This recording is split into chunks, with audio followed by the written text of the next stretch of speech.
শনিবার থেকে শুরু হয়েছে গণেশ পুজো আর এই প্রথমবারের জন্য আমি বানাচ্ছি মহারাষ্ট্রের ট্রেডিশনাল মোদক। তো কখনো বানানো হয়নি, প্রায় 6 বছর হয়ে গেল পুনেতে, এই প্রথমবার বানালাম গুড্ডুর জন্য। আমাদের ওদিকে যেটা গোবিন্দভোগ চাল সেটা হচ্ছে মহারাষ্ট্রে আম্বেমোহর রাইস, এটা থেকে মোদক বেশি ভালো তৈরি হয়, বেশ সুন্দর গন্ধটাও হয়, খেতেও দারুণ হয়, আর ওর মধ্যে একটা চিটচিটে ভাব বেশি থাকে, মানে চালটা প্রচুর আঠালো হয়। সেই কারণে চালটা থেকে আমি বাড়িতেই চালের গুঁড়ো বানিয়েছি, যেরকম ভাবে চাল ধুয়ে কিছুক্ষণ ভিজিয়ে রেখে যেভাবে ট্রেডিশনালি চালের গুঁড়ো তৈরি হয় সেভাবেই বানিয়েছি। তারপর এখানে 1 বাটি চালের গুঁড়ো আর 1 বাটি জল নিয়েছি। কড়াই গরম করে ওর মধ্যে 1 বাটি জল দিয়ে দিলাম, তার মধ্যে সামান্য অল্প ঘি দিলাম আর অল্প একটু লবণ ব্যবহার করলাম। তারপর সেটাকে ভালোভাবে গরম করে নিলাম জলটা, তারপর ওর মধ্যে দিয়ে দিলাম চালের আটা। এরপর ভালোভাবে নাড়াচাড়া করে চালটাকে জলের সাথে মিক্স করে নিচ্ছি, আর তারপর ঢাকা দিয়ে রেখে দেবো প্রায় ওই 20 মিনিটের মতো, যতক্ষণে রাইসটা ভালোভাবে সেট হয়ে যাবে আর সেদ্ধ হয়ে যাবে। কেনা চালের গুঁড়ো দিয়েও হয়, সেক্ষেত্রে 1 বাটি চাল গুঁড়োর জন্য 1.5 বাটি জল লাগবে। 15 থেকে 20 মিনিট চালের আটাটা যতক্ষণে রেস্ট পাচ্ছে ততক্ষণে আমি এখানে স্টাফিংটা বানিয়ে নেব। তার জন্য একটা তাওয়ার মধ্যে সামান্য অল্প ওই ছোট চামচের 1 চামচ নিয়ে নিলাম ঘি। তার মধ্যে নিয়ে নিচ্ছি গ্রেট করে রাখা 1 বাটি পরিমাণ ফ্রেশ নারকেল কোড়া। আমি এখানে না মিক্সার গ্রাইন্ডারে নারকেলটাকে মানে গুঁড়ো করে নিয়েছি পালস মোডে চালিয়ে চালিয়ে। আর এরপর এর মধ্যে দিয়ে দিলাম এলাচের গুঁড়ো একটু বেশি করে, আর তার সাথে সাথে হাফ বাটির চেয়ে একটু বেশি দিয়ে দিলাম গুঁড়োটা। গুঁড়ো গুড় না হলে এমনি গ্রেট করে গুড় দেওয়া যায়, বা যেরকম গুড় থাকবে সেটাই ব্যবহার করতে পারেন। মিডিয়াম আঁচে খুব ভালোভাবে 3-4 মিনিট ধরে গুড় আর নারকেল কোড়া ভালোভাবে মিক্স করে নিলাম। এরপর একটা প্লেটের মধ্যে তুলে নিচ্ছি, গ্যাসের আঁচ বন্ধ করে দিলাম। এখানে চালের যে আটার ডোটা বানিয়েছিলাম সেটা ভালোভাবে ঠান্ডা হয়ে গিয়েছে, এরপর এটাকে নিয়ে নিচ্ছি একটা প্লেটের মধ্যে। এমনিতেই চালের আটা না হাতে একটু চটচটে ভাব লাগবেই, তার জন্য না অল্প একটু ঘি নিচ্ছি। তো ঘি দিয়ে ভালোভাবে এই আটাটাকে না প্রায় 3 থেকে 4 মিনিট বা ম্যাক্সিমাম 5 মিনিটও ভালোভাবে মেখে নিতে পারেন।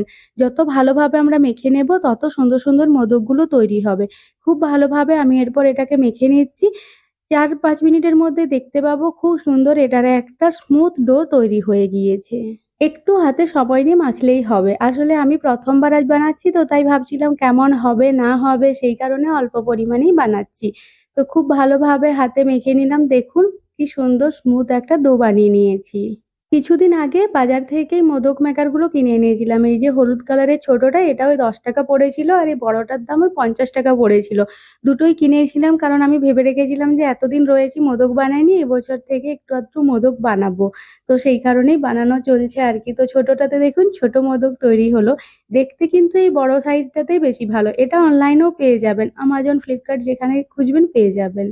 মোদক মেকারের মধ্যে অল্প একটু ঘি লাগিয়ে নিলাম, তারপর খুব ভালোভাবে একটা মণ্ড তৈরি করে ওর মধ্যে প্রেস করে করে ঢুকিয়ে আঙ্গুলের সাহায্যে চারি সাইডে আমি প্রেস করে সেট করে নিলাম।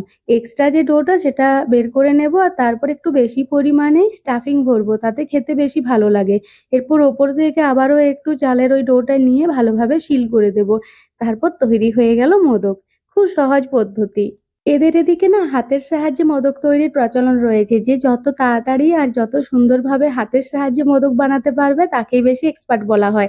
আসলে আমরা তো প্রথম বানাচ্ছি, তাই আমি এই ইয়েটা দিয়ে আপনাদের দেখাচ্ছি, কখনো তো বানাইনি। এটাতেও না একটু টাইম লাগে আর হাতে তো অনেকটাই সময় লাগবে। আমি একটা বানানোর চেষ্টা করেছিলাম, বানিয়েছি, কিন্তু ভালো দেখতে হয়নি। গুড্ডুর জন্য বানাচ্ছি তো বলি, কেননা আমার গণেশটার জন্য অল্প একটু বানাই, সেই কারণে এটা না দেখতে ভীষণ অ্যাট্রাক্টেড লাগে।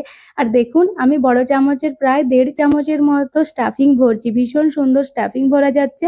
আর খেতেও না দারুণ সুন্দর তৈরি হয়েছিল। আমি প্রথমবারেই এর প্রেমে পড়ে গিয়েছি, মানে আমাদের সকলেই ভীষণ পছন্দ করেছে, কখনো মোদক আমরা খাইনি, এই প্রথমবার আমরা এই একদম মহারাষ্ট্রের ট্রেডিশনাল মোদকটা ট্রাই করলাম।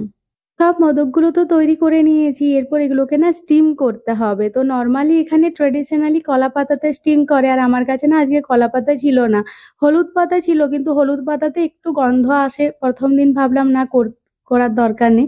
সেই কারণে স্টিমারের প্লেটটা নিয়ে অল্প একটু ঘি মাখিয়ে ওর মধ্যে না ওই বাটার পেপার মানে ওই ইকোবেক ওইগুলো দিয়ে দিলাম। তার উপরে মোদকগুলোকে ভালোভাবে সাজিয়ে নিলাম। এদিকে জলটা কড়াইতে ভালোমতো গরম হয়ে গিয়েছিল, খুবই সাবধানে প্লেটটাকে রেখে ঢাকা দিয়ে 12 থেকে 14 মিনিট স্টিম করে নিয়েছি। তারপর ভালোভাবে ঠান্ডা করে নিলাম ঢাকনা খুলে, আর তারপর এরপর সার্ভ করছি। গরম গরম খেতে ভীষণ সুন্দর হয়েছিল।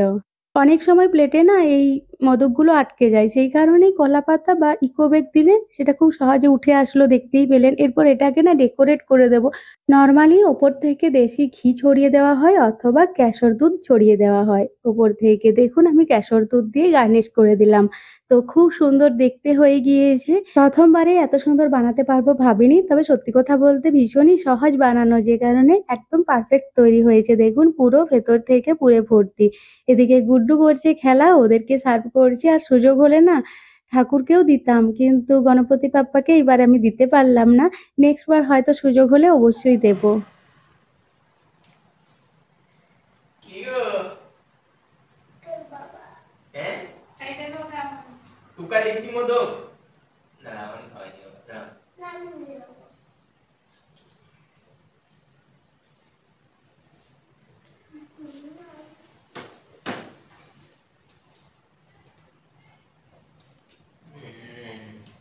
কেমন?